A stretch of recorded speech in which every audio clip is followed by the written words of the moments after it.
Buenas noches, hermanos de la Iglesia Bíblica Fundamental, amigos, familiares que nos sintonizan desde otras localidades, otros países. Es para mí un gusto estar con ustedes de nuevo en esta noche para continuar nuestro estudio sobre Conozcamos a Dios.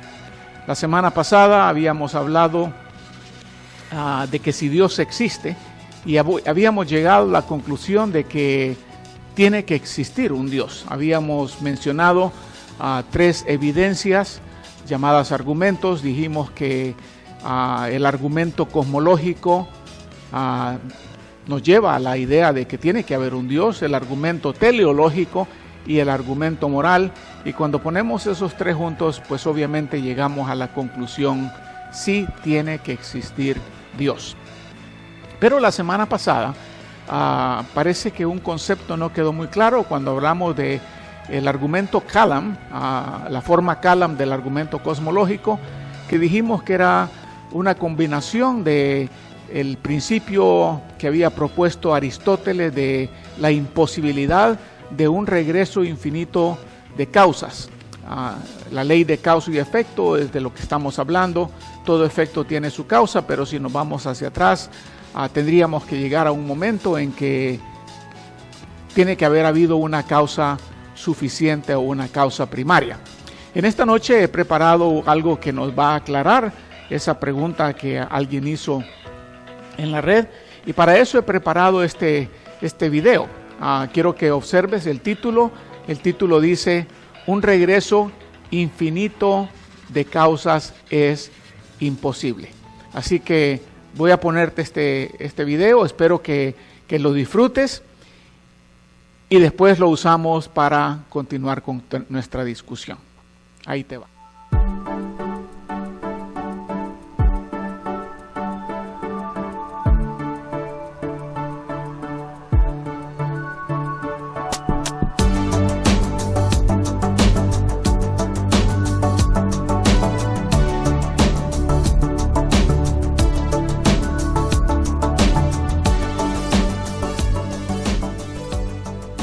En este video te das cuenta que es una persona la que está colocando todo en su lugar, y para eso está usando 15,000 piezas de dominó. Y el efecto que produce es sorprendente, pero la lección está ahí implícita.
Muy bien, espero que te haya gustado. La semana pasada usamos un ejemplo para discutir sobre la innegable existencia del universo, y hablamos con un ejemplo acerca de la leche tirada en el piso, en la cual 3 de los hijos de la familia, cuando la madre les pregunta quién tiró esta leche, cada uno salió con respuestas ridículas. Uno dijo yo no fui, el otro tampoco, y el otro dijo no, esa leche ahí siempre ha estado. Y la pregunta que surgió es que si la leche se refería a Dios. No, la leche se refiere al universo, a la creación. La leche estaba ahí tirada, por lo tanto nadie podía negarlo. Lo que estaba en cuestión era de dónde venía esa leche, cuál era el origen. Y básicamente eso es parte del argumento cosmológico, de dónde viene el universo. Ahora, este video que acabas de ver aquí en la pantalla es una muestra metafórica. En este caso, todos esos dominós serían el universo, pero para que todo eso se moviera tenía que haber alguien, primero, que lo pusiera, segundo, que en el momento determinado echara a andar la primera pieza. Ahora, en ese video se usaron 15,000 piezas de dominó. Ahora, si nosotros pudiéramos ver el efecto al revés, o sea, en lugar de verlo desde el momento que comienza, lo vemos desde que termina y nos vamos para atrás, obviamente tendríamos que llegar a un punto de principio. Y nadie podría decir, no, esos dominós ya estaban ahí. Como te diste cuenta en el video, no, alguien los puso. Y ese mismo alguien que los puso fue el que echó el efecto a andar, o sea, la primera causa, el que empujó con su dedito el primer dominó para que todo lo que fuera sucediendo se llevara a cabo. Entonces, el dominó vendría a representar el universo y la persona que los puso y empujó con su dedo vendría a representar a Dios. Ahora, con eso concluimos que si regresamos en el dominó, tendríamos que llegar a un punto de inicio. Ahora, eso nos lleva a otro concepto que comprueba que Dios tiene que existir. Así como es imposible un regreso infinito de causas, también es imposible un regreso infinito de tiempo. ¿Qué quiero decir con esto? Observa esta gráfica. Vamos a decir que esa línea blanca que ves ahí es la línea del tiempo. En esa línea del tiempo, nosotros estamos viviendo en este momento en el año 2020. Ahora, el próximo año va a ser el 2021, o sea, nos estamos moviendo hacia el futuro. Entonces, esa flecha te está diciendo si podríamos seguir 2021, 2022 y así sucesivamente. Y supuestamente, y digo supuestamente porque eso no se puede comprobar, se nos ha enseñado que llegaríamos al infinito, pero el infinito es sin fin. O sea que podríamos seguir contando los años 50,000, 80 y así sucesivamente. Pero vamos a dejar que sea supuestamente posible. ¿Okay? Pero el problema viene acá. Si nos vamos para atrás, obviamente tendríamos que ir 2019, 2018 y así sucesivamente hasta llegar a un punto de referencia que en este caso nos llevaría 2019 años atrás a ese punto que sería el año 1 y si vamos un año antes nos llevaría al punto de referencia que todos conocemos y ese es el nacimiento de Jesucristo. Porque si tú sabes, cuando decimos 2020, estamos hablando de 2020 después de Jesucristo. Jesús viene a ser la referencia, por lo tanto, de donde empiezan a contar los años del calendario. Antes del calendario gregoriano, era el calendario judío, el calendario lunar. Entonces, año cero no hay. Hay un punto cero tal vez, que es el momento en que nace Jesús, pero aún podríamos seguir. Y lo primero que haríamos es añadir un año menos, y eso nos llevaría al año -1 antes de Cristo, y luego un año -2 antes de Cristo, y así sucesivamente, año 3 antes de Cristo, o sea, -3. Pero lo que se nos ha enseñado muchas veces en las matemáticas es de que si seguimos contando, llegaríamos al infinito negativo. He ahí el problema de eso. Porque si estos números representan tiempo, o vamos a usar el ejemplo del dominó. Se usaron 15,000 dominós. Si cada dominó fuera el equivalente a un año, y nos fuéramos al final del dominó y nos vamos de regreso, llegaríamos a un punto en que llegamos al dominó 1. Supongamos que la creación tiene 15,000 años, llegaríamos al principio de la creación. Si cada uno de esos dominó representa 10 años de tiempo, estaríamos llegando al año 150,000 antes de Cristo, o aún 150,000 antes de este momento. Y si cada pieza del dominó equivale a 1000 años, eso nos daría un equivalente de 15 millones de años, y ahí, como dicen los evolucionistas, la Tierra tiene millones de años. Vamos a decir que sean 15 millones, o 30 o 200 millones de años. Siempre, lógicamente, si nos vamos para atrás, tendríamos que llegar al año 1. Por lo tanto, la Tierra, el universo, tuvo un comienzo, el tiempo tuvo un comienzo. El tiempo no ha existido para siempre. Comenzó en el momento de la creación. Entonces, ya relacionando esto con el ejemplo de la leche y el dominó, la leche y el dominó representan la creación. Dios es el que echó a andar la creación.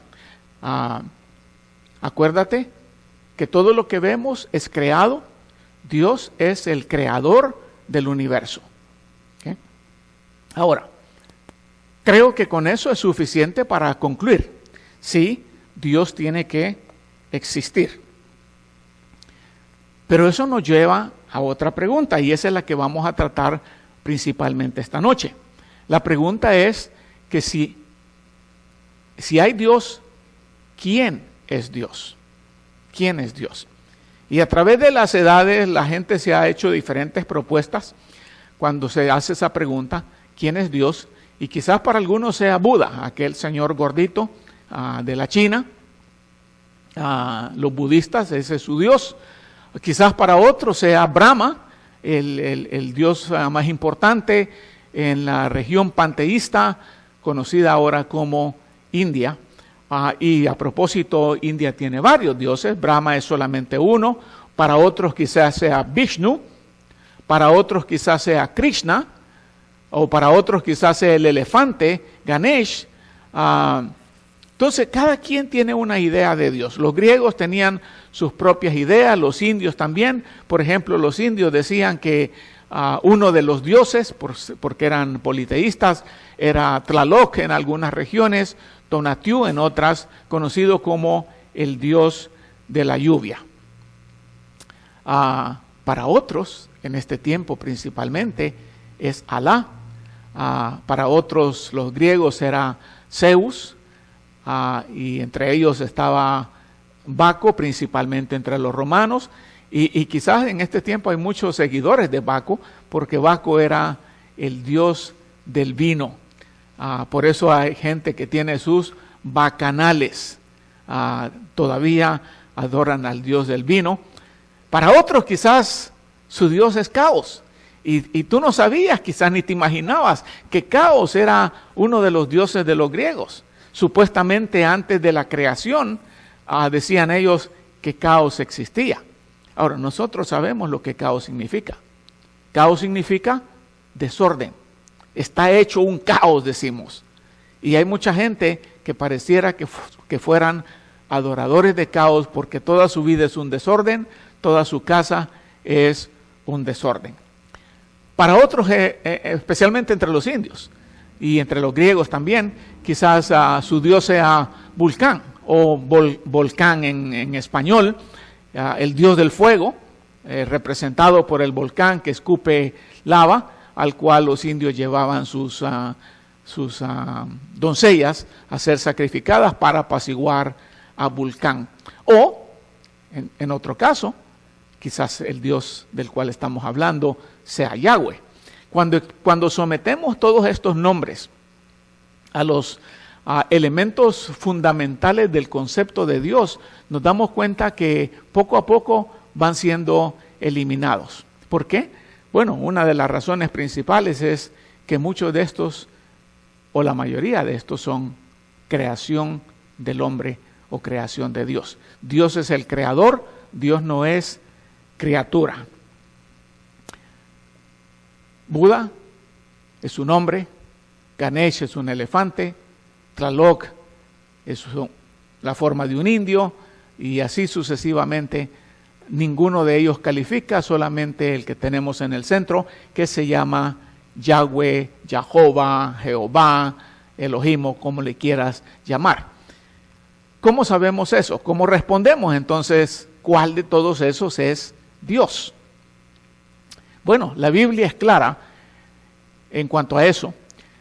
La Biblia se refiere a Yahweh, a Jesús también, cuando dice: y esta es la vida eterna, que te conozcan a ti, el único Dios verdadero, y a Jesucristo, a quien has enviado. Si observas ese verso, está diciendo que solamente hay un Dios verdadero. La implicación de eso es: todos los demás son dioses falsos. Por lo tanto, cuando regresamos a esta imagen con todos estos nombres, solamente uno es verdadero ahí.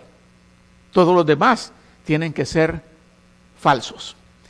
Ahora, también la Biblia dice en el Antiguo Testamento: pero el Señor es el Dios verdadero, Él es Dios y el Rey eterno. Dice también: ante su enojo tiembla la tierra y las naciones son impotentes ante su indignación. Volviendo a repetir el concepto de que hay un solo Dios que es verdadero. Entonces la pregunta todavía está: ¿quién es Dios? Y esa pregunta, ¿quién es Dios?, es nada menos que un intento de tratar de definir a Dios. Ya hablamos un poquito de esto de definir a Dios, pero nos hicimos la pregunta: ¿puede el hombre realmente crear una definición que envuelve todos los aspectos de Dios? Y la respuesta es no, es imposible. Y dijimos ¿por qué? Porque una mente finita como la del hombre no puede describir totalmente a un Dios infinito. Entonces, no importa cuál sea la definición que nos formemos, siempre va a quedar corta. Lo importante es que lo que definimos sea exacto, no completo. Bueno, hablando de definiciones, como muchos se han hecho su Dios, así también muchos han tratado de definir a Dios en base a esa creencia de su propio Dios. Y cuando hablamos de definiciones, primero tenemos que considerar lo que se conoce como definiciones humanísticas. Estas son definiciones que el hombre, en sus especulaciones, en sus razonamientos, han tratado de. No olvidemos, Romanos dijo, el libro de Romanos: creyéndose sabios se hicieron necios y formaron o adoraron a la criatura antes que al Creador. En las definiciones humanísticas hay una que dice que Dios es la unidad de todos los fines ideales que nos incitan a los deseos y acciones. Fíjate bien lo que está diciendo, que nos incitan a los deseos y acciones. ¿Qué si mi deseo es robar? ¿Qué si mi deseo son las pasiones ilícitas? ¿Qué si mi deseo es el dinero? Entonces, de acuerdo a esta definición, eso que yo considero importante o que despierta mis deseos, eso viene a ser Dios. Y la otra definición dice que Dios es el símbolo fundamental de lo que últimamente nos importa. Pensemos en esta. Me importa mi esposa. Aparte de la iglesia, aparte de los amigos, aparte de los hijos, me importa mi esposa. Al poner ese pensamiento a la par de esta definición, ¿qué estoy diciendo? Estaría diciendo lo que últimamente me importa a mi esposa, ese viene a ser Dios. Por lo tanto, caeríamos en el error mostrado en la página que mostraron antes, de que cada quien tiene su Dios. Entonces ya no hay un solo Dios verdadero, sino que son dioses relativos, según lo que te importa, lo que te guste o lo que busques. Ahora,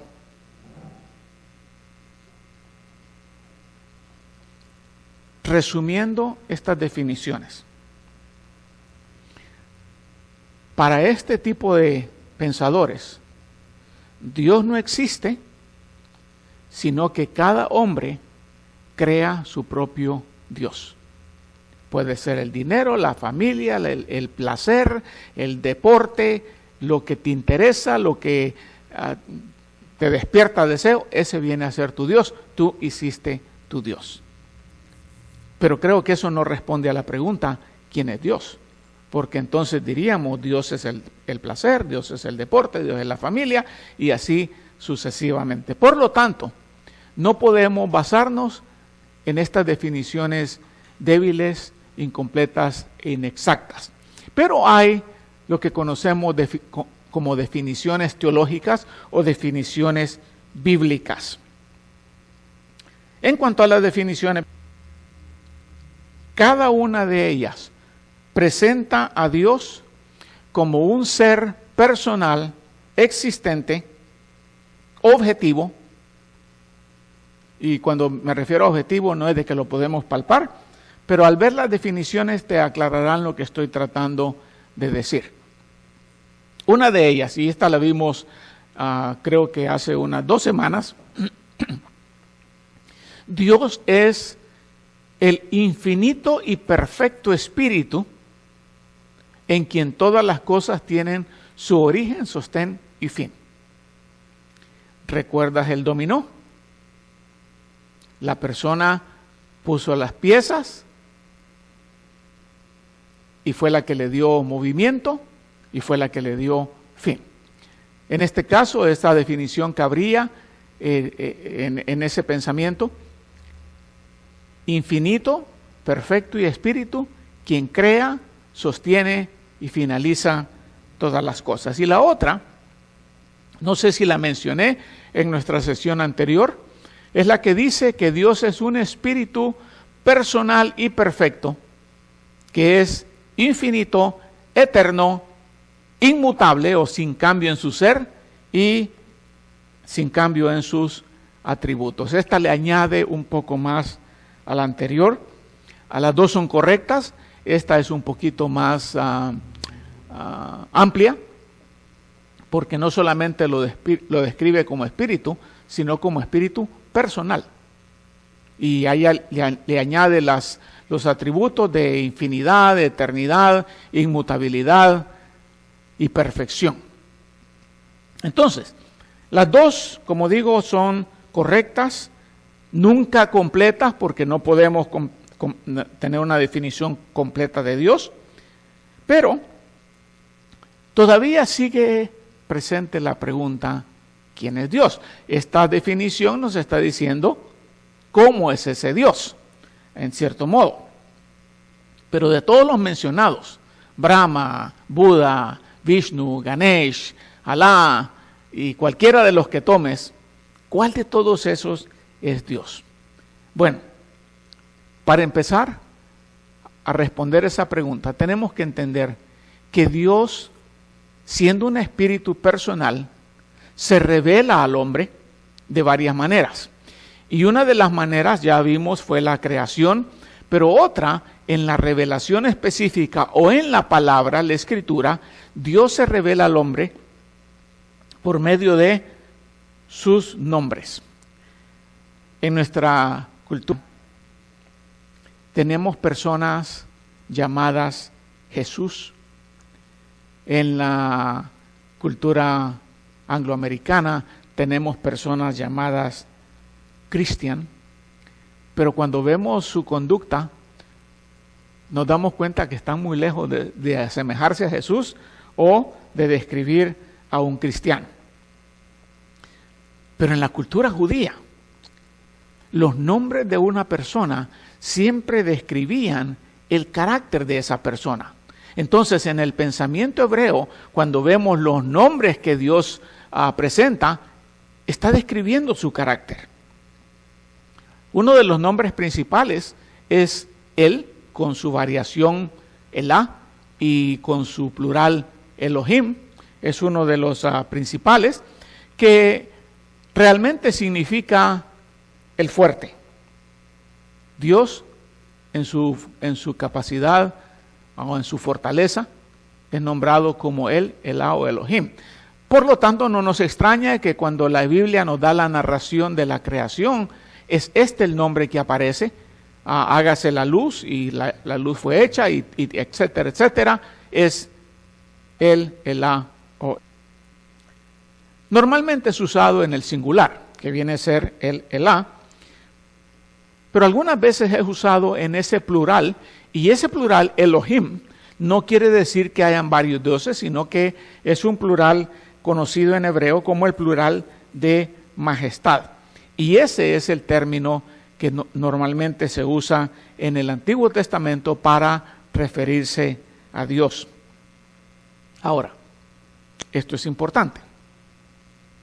El Elá o Elohim no solamente se usa para referirse al Dios verdadero, también se usa para describir a dioses falsos. O sea que el concepto está ahí, el concepto de Dios, falso o verdadero.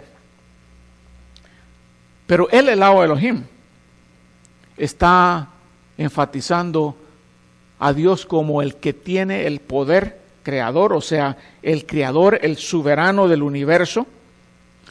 Y muchas veces ese nombre es combinado con algún adjetivo, como por ejemplo el Shaddai, Dios todopoderoso, o el Elión, el Dios altísimo, el Olam, el Dios eterno, o el Gibor, que también quiere decir el Dios fuerte. Entonces la misma raíz combinada con un adjetivo es usado en la Escritura para referirse a Dios. Ninguno de estos mencioné en la hoja donde viste los diferentes nombres, pero estamos hablando de el mismo Dios que en otra porción se revela como, algunos dicen Yahweh, otros dicen Jehová, no creo que alguno diga Jehová, pero no habría ningún problema en eso. Y eso lo digo porque realmente las 4 letras son tan sagradas, el nombre de Dios es tan sagrado, que ni siquiera los judíos tratan de pronunciarlo, conocido como el famoso tetragramaton. Tetra quiere decir 4, gramaton las 4 letras. Bueno, Yahweh quiere decir el que existe por sí mismo y se revela por sí mismo. Pero cuando las escrituras hebreas fueron traducidas al griego, usaron el griego kurios. Kurios, que quiere decir Señor. En algunas versiones dice Señor Jehová, pero está hablando del mismo. El que existe por sí mismo, nadie lo creó. El que se revela por sí mismo, nadie lo revela, o él mismo se da. Y esto es algo bien importante, porque cuando Moisés está a punto de ir a decirle al pueblo en Egipto que Dios los quiere liberar, Moisés hace una pregunta, y esa pregunta es: y si me preguntan cuál es tu nombre, ¿qué les diré? Y el Señor le responde diciendo: yo soy el que soy, como ha sido traducido estas 4 letras, yo soy el que soy. O sea, el que nadie creó, sino que existe por sí mismo, para referirse a estas 4 letras. Ahora, todos los judíos entendían claramente lo que esto significaba. Yo soy el que soy. Por eso es que cuando Jesús aparece en escena y les dice, antes de que Abraham fuese, yo soy. Lo primero que los judíos hicieron fue agarrar piedras para apedrearlo. ¿Por qué? Porque según ellos, eso era una blasfemia. Eso era decir, yo soy Dios. Y no podían ellos comprender que un hombre, para ellos, viniera a hacer ese reclamo. El gran yo soy. Su nombre, Yahweh, enfatiza la santidad de Dios, porque es santo. Enfatiza su rechazo por el pecado y su amor por los pecadores.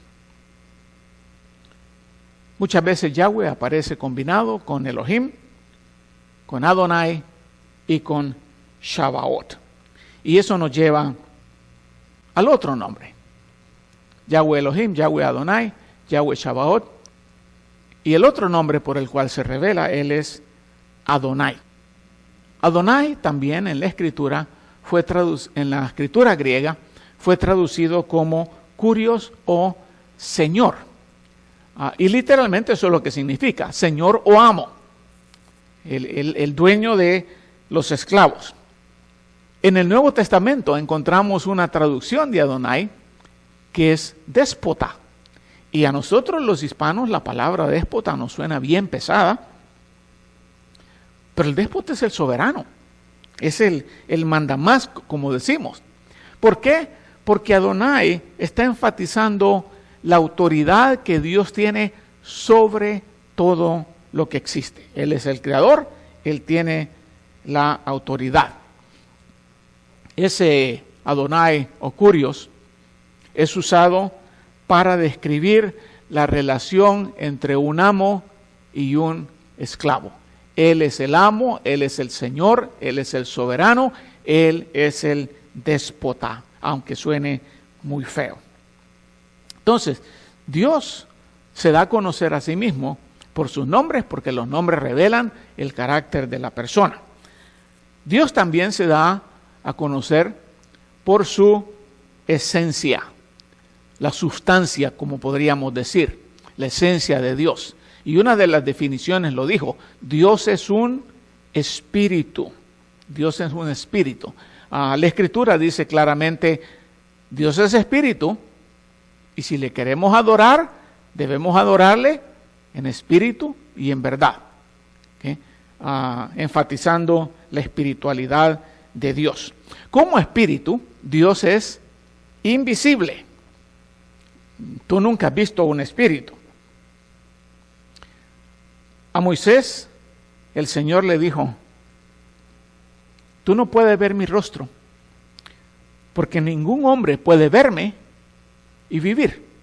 Por eso Moisés, cuando iba al monte, él se cubría el rostro, se daba vuelta, daba la espalda, porque no podía ni siquiera intentar tratar de ver a ese espíritu. Ya el Nuevo Testamento viene a confirmar eso de la espiritualidad de Dios, la invisibilidad de Dios, porque dice la Escritura en Juan 1:18, nadie jamás ha visto a Dios. El unigénito Dios que está en el seno del Padre, Él le ha dado a conocer. O sea, Jesús vino a este mundo, tomó forma de hombre para darnos a conocer al Dios invisible. Ahora, si Dios es espíritu, ¿por qué la Biblia menciona a Dios como teniendo brazos, ojos?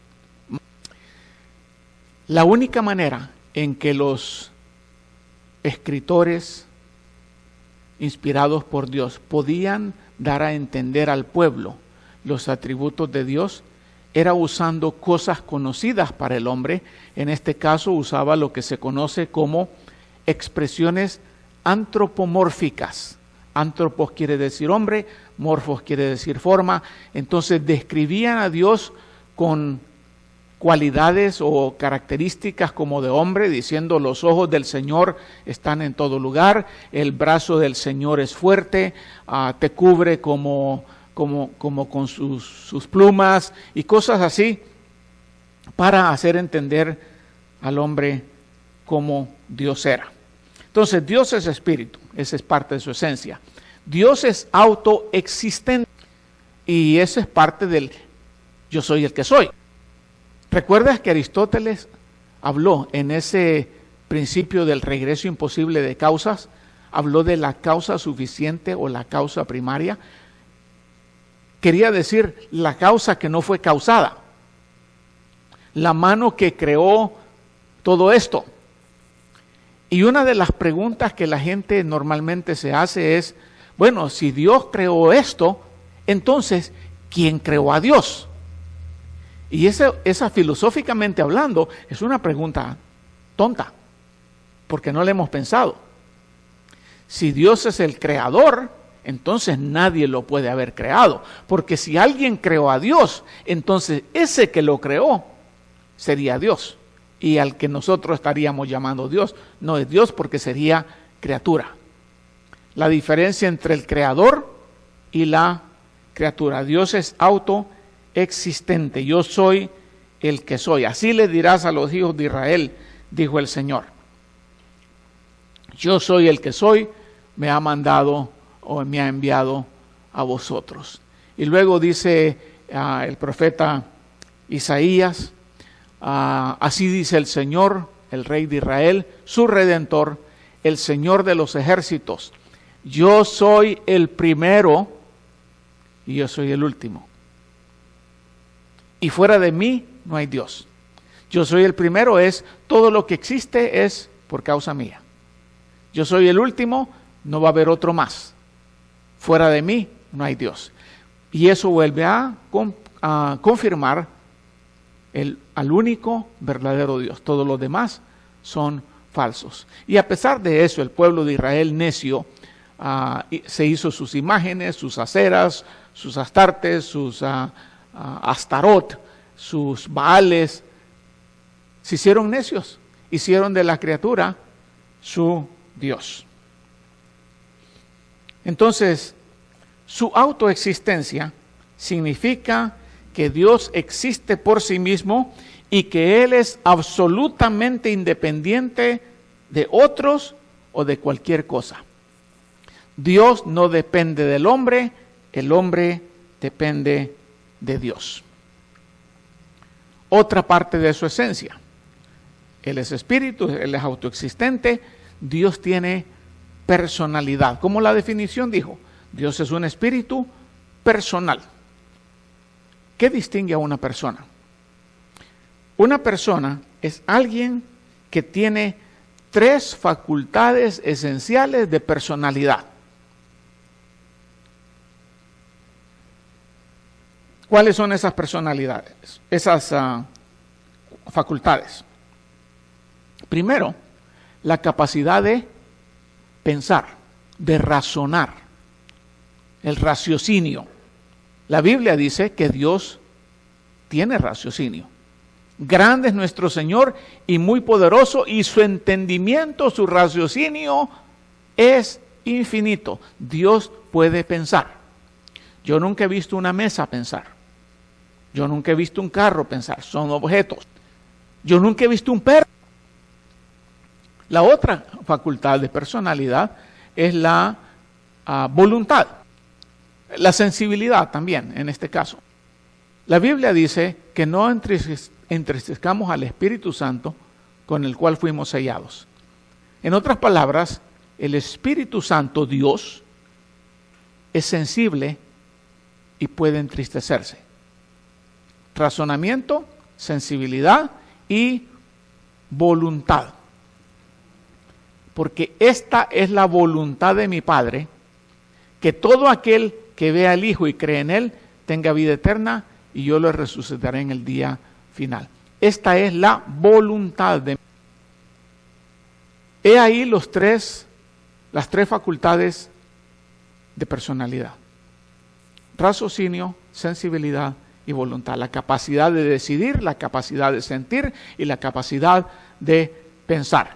Y Dios tiene esas cualidades. Por lo tanto, Dios es una persona. Y por último, otra parte de la esencia de Dios es que Dios es eterno. Dios es eterno.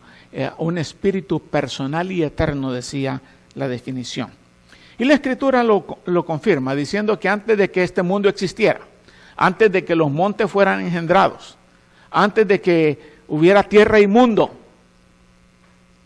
desde la eternidad y hasta la eternidad, tú eres Dios. Desde la eternidad hasta la eternidad. Ahí está hablando de un Dios ahora. Y entonces, ¿cuántos años tiene Dios?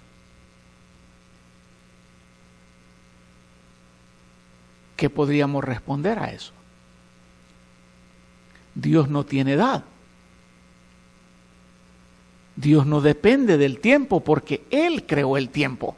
Muchas veces se nos presenta una figura de un viejito de barba blanca y pelo blanco y de un joven, el padre y el hijo, presentándonos a Dios como el viejito de muchos años. El tiempo no afecta a Dios. Dios está fuera de tiempo y espacio. A Dios no lo puedes contener, a Dios no lo puedes medir por años. Él está libre de toda sucesión de tiempo porque Él es el creador del tiempo. Por lo tanto, para Dios no hay pasado, no hay presente, no hay futuro. La única explicación que podría yo dar a eso es que Dios todo lo ve de un solo. El Creador viendo a su creación completa. Por lo tanto, no podemos limitar a Dios a una línea de tiempo. Porque ya sean que sean miles de años de existencia de la creación o sean millones, como dicen los evolucionistas, antes de que todo esto existiera, estaba la causa primaria, y esa causa primaria se llama Yahweh, Jehová, Adonai, Elohim, como le quieras tú llamar, pero está hablando del mismo Dios. Dios es todo, Dios es durante todo y Dios es después de todo. Por lo tanto, y con esto concluimos, todas estas verdades de las cuales hemos hablado solamente se pueden aplicar a una persona. No se pueden aplicar a Alá, que apareció en la historia 630 años después de Cristo. No se pueden aplicar a Vulcán o a Tlaloc o a Buda o a Confucio, a todos esos. Solamente se pueden aplicar al Dios que la Biblia revela. Adonai, Elohim, el Shaddai, el Elión, el Olam, el Kibor. Y ninguno de los dioses con D pequeña puede tener estas características porque todos ellos son criatura, todos ellos fueron creados por el único y verdadero Dios, el sostenedor de todo lo que existe. Por lo tanto, podemos confiar plenamente en ese único y verdadero Dios. Podemos confiarle nuestra vida, podemos confiarle nuestro dinero, podemos confiarle nuestro presente, podemos confiarle nuestro futuro, nuestra familia, nuestra vida venidera. Podemos confiarla en el único y verdadero Dios. Y ese es Dios. Por lo tanto, hemos llegado a la conclusión. Sí, tiene que haber un Dios. ¿Quién es ese Dios? Solamente puede ser único. Es uno. El único Dios verdadero y fuera de Él no hay Dios. Con eso nos preparamos para la siguiente sesión. Y la siguiente sesión tiene que ver con cómo es Dios. Esta es quién es Dios, el otro es cómo es Dios y después cómo podemos conocer más a ese Dios. Con eso concluimos la sesión. Espero verte el próximo domingo para adorar a nuestro Señor. No te olvides de practicar el ayuno y la oración por nuestra nación. Cuídate, protégete y nos vemos el próximo domingo. Que Dios te bendiga. Un abrazo de mi parte a la distancia.